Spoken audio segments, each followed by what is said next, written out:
3歳。掃除機でじいじの髪の毛を吸って遊ぶ。家族で帰省した時の話。娘、3歳はハンディ掃除機が気に入ったらしく、ブイーン。と口で言いながら、部屋の隅やソファーの間に掃除機をかけていた。その日は、見てみて、面白いでしょ？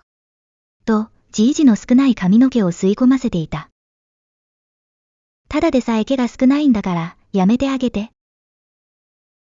〇〇ちゃん、おじいちゃん、毛がなくなっちゃうよ。と、じいじが言ったところ、ひげをひっつけたらいいよ。大丈夫、大丈夫。と謎の返し。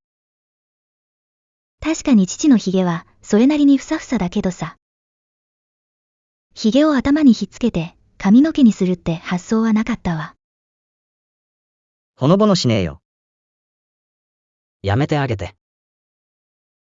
コメントもたくさんお待ちしております。また見てね。